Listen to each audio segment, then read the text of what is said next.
സ്നേഹം, ദിവ്യസ്നേഹം, സ്നേഹം, ദിവ്യസ്നേഹം. അവൻ വരികയുണ്ടായി. ആരാണ്? നല്ലവൻ. ആ നല്ലവനും മൂത്തവനുമായവൻ.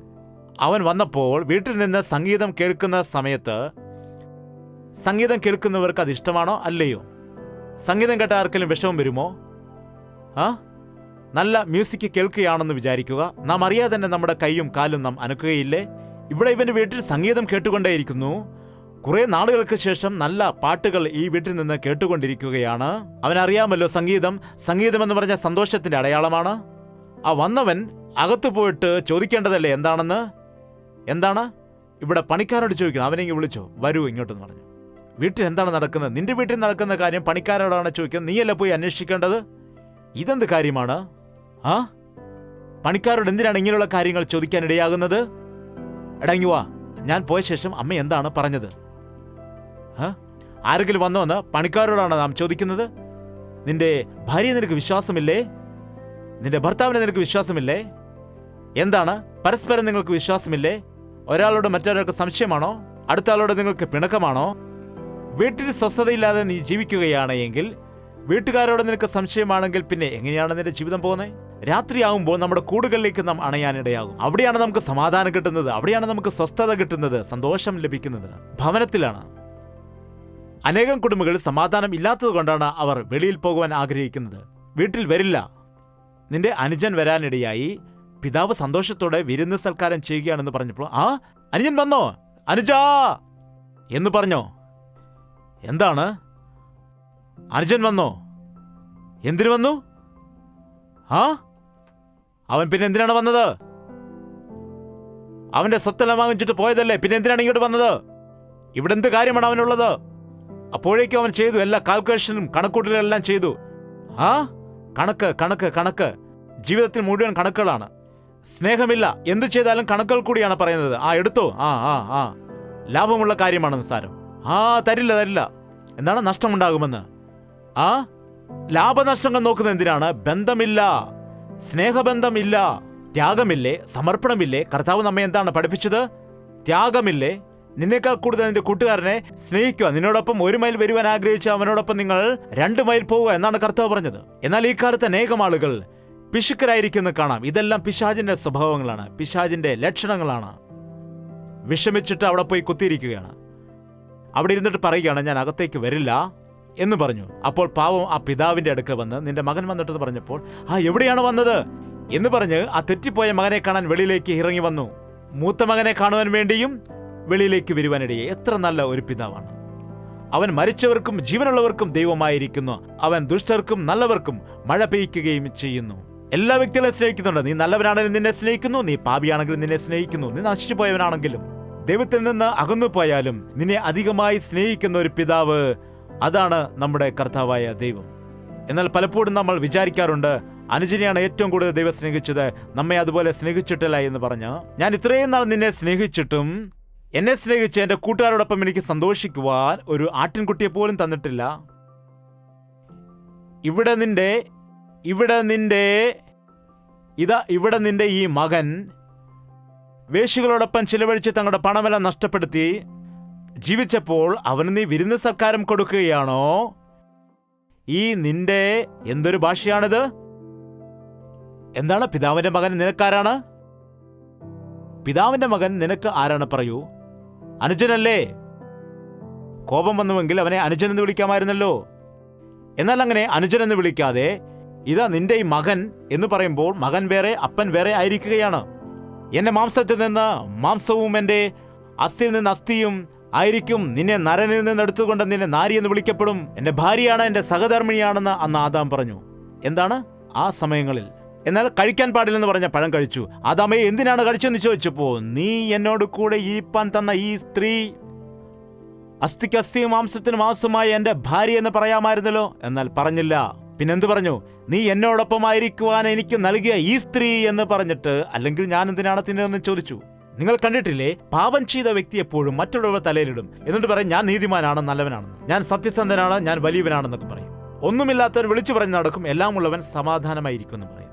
വയലിൽ വിളവ് വിളയുന്ന സമയത്ത് എങ്ങനെയായിരിക്കും അറിയുക? കതിരുകൾ, ആ കതിര് നിറച്ച് വിളവ് പടുത്ത് നിൽക്കുന്ന ആ സമയത്ത് തലകൾ കുനിച്ചിട്ട് ഇങ്ങനെ നിൽക്കുന്നത് കാണാം. എന്നാൽ ഒന്നുമില്ലാത്തതായ കതിരില്ലാത്തതായ ചെടികൾ എങ്ങനെ നിൽക്കുമെന്ന് അറിയാമോ? നേരെ നിൽക്കുന്നത് കാണാം, തലയുയർത്തി. ഫലം കായ്ക്കാതിരുന്നിട്ട് ഒരു നാണവുമില്ലാതെ നേരെ നിൽക്കുന്നത് കാണാം. ദൈവം നമ്മെ അനുഗ്രഹിച്ചല്ലാതെ നമ്മുടെ ജീവിതത്തിൽ ഫലം ഉണ്ടാകാൻ കഴിയുകയില്ല.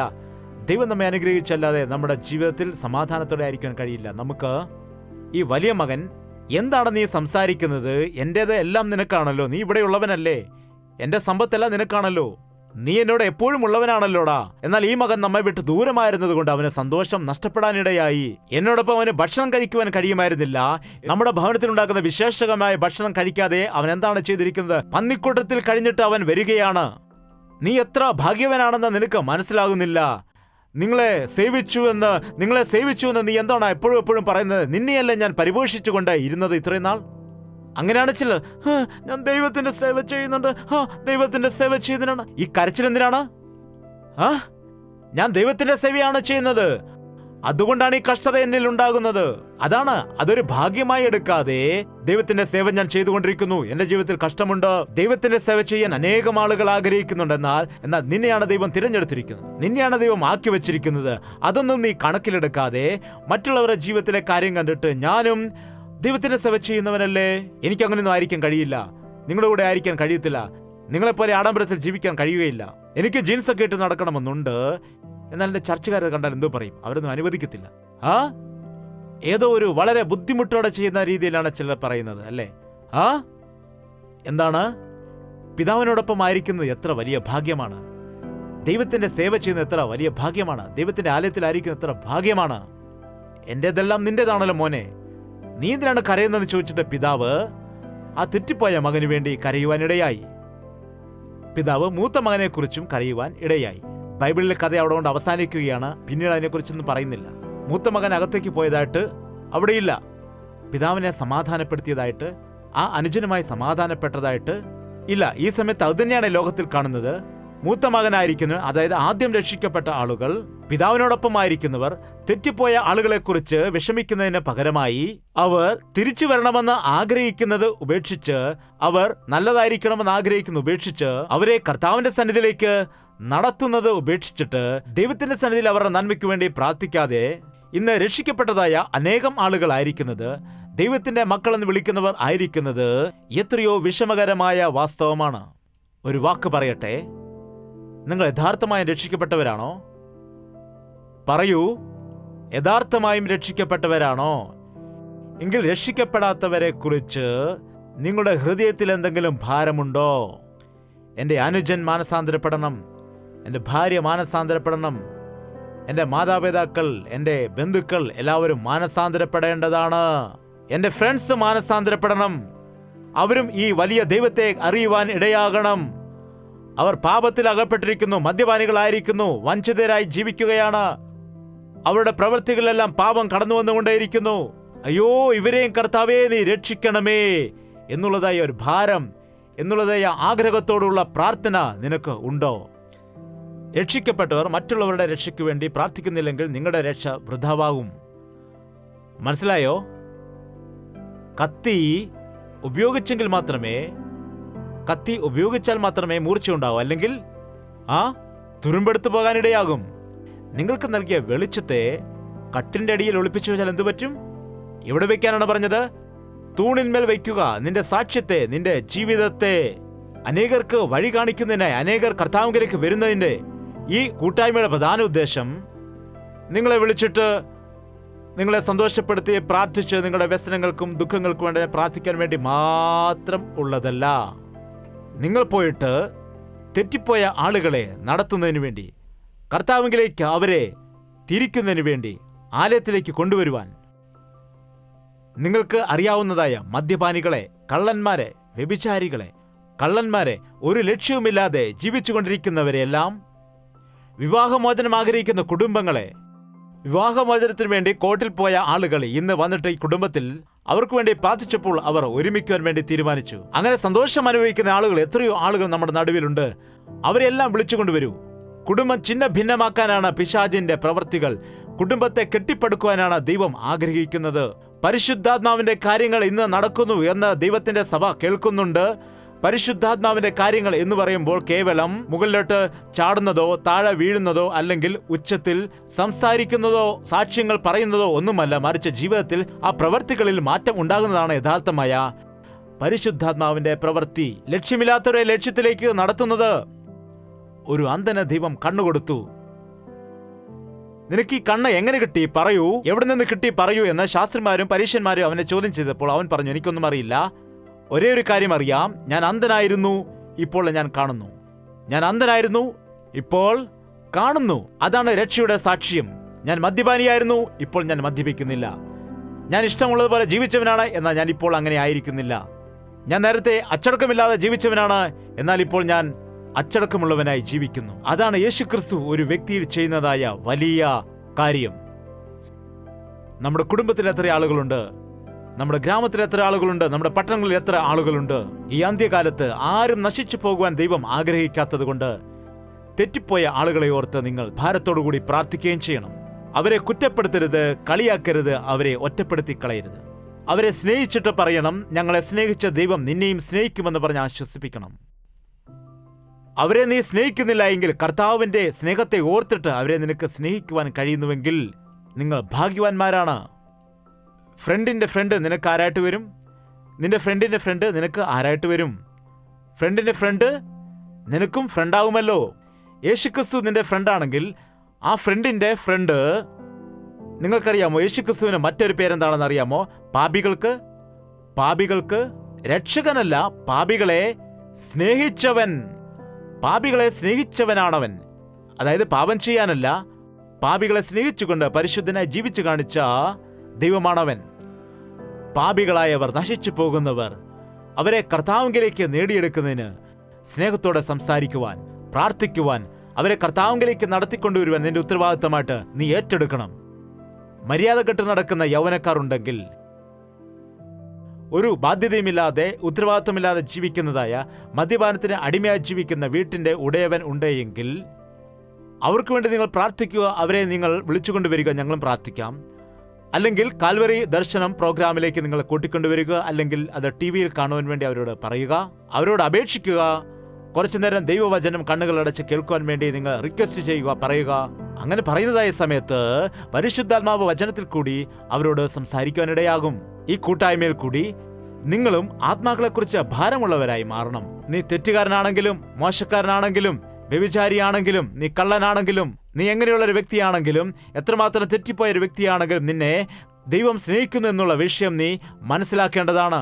അവന്റെ സ്നേഹത്തെ രുചിച്ചറിയുന്ന നാം, അവന്റെ സ്നേഹത്തെ മനസ്സിലാക്കുന്ന നാം, അവനിൽ ജീവിച്ചുകൊണ്ട് ദിനതോറും അനുഗ്രഹിക്കപ്പെടുന്നവരായ നാം കർത്താവിന്റെ അടുക്കിലേക്ക് അനേകം ആളുകളെ കൂട്ടിക്കൊണ്ടുവരണം. ഹല്ലേലൂയ! എഴുന്നേറ്റ് നിൽക്കാൻ നമുക്ക് പ്രാർത്ഥിക്കാം. ഇതാ കർത്താവേ, എത്രയോ കാലം എന്റെ ഇഷ്ടമനുസരിച്ച് ഞാൻ ജീവിച്ചവനാണ്. നിന്നിൽ നിന്നാകുന്ന കഷ്ടതയും നഷ്ടങ്ങളും എന്റെ ജീവിതത്തിൽ ഞാൻ വരുത്തി വെച്ചു. കണ്ണുനീര് മാത്രമാണ് ബാക്കിയായിരിക്കുന്നത്. എത്ര അധ്വാനിച്ചിട്ടും ഒന്നും സമ്പാദിക്കുവാൻ കഴിയുന്നില്ല ദൈവമേ. ജോലിയില്ല, സമാധാനമില്ല, കുടുംബത്തിലൊരു സന്തോഷവുമില്ല, ജീവിതത്തിൽ ഒരു തരത്തിലുള്ള അനുഗ്രഹവും അഭിവൃദ്ധിയും ഇല്ല ദൈവമേ.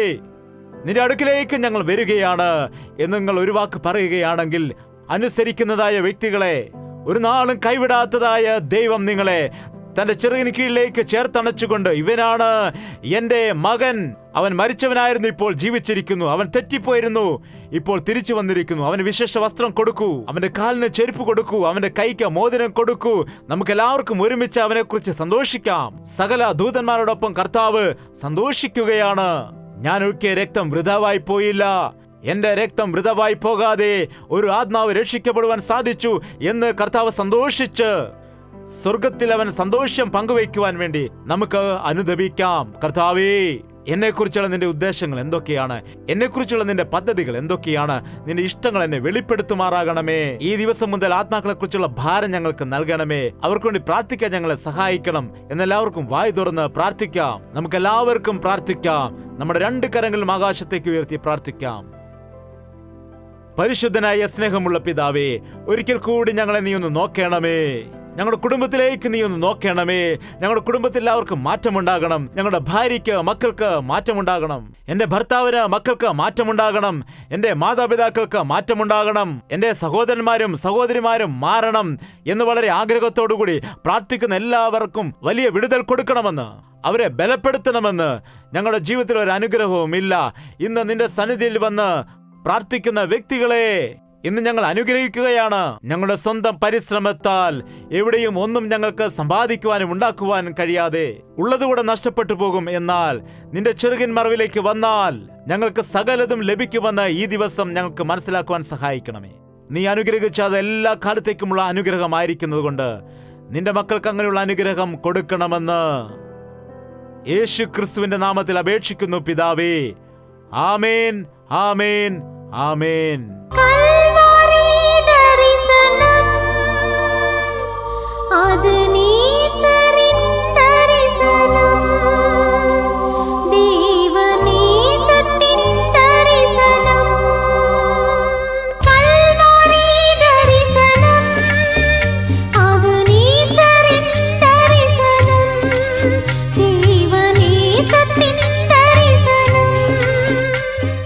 യേശുവേ, യേശുവേ, യേശുവേ, യേശുവേ, യേശുവേ, യേശുവേ, യേശുവേ. നിന്നെ നിന്നെ എന്നും ഞാൻ സേവിക്കും. നീ മാത്രം രാജാവെന്നും. നിന്നെ നിന്നെ എന്നും ഞാൻ സേവിക്കും. നീ മാത്രം രാജാവെന്നും. യേശുവേ, യേശുവേ, യേശുവേ, യേശുവേ, യേശുവേ, യേശുവേ, യേശുവേ, യേശുവേ, യേശുവേ, യേശുവേ, യേശുവേ, യേശുവേ, യേശുവേ, യേശുവേ.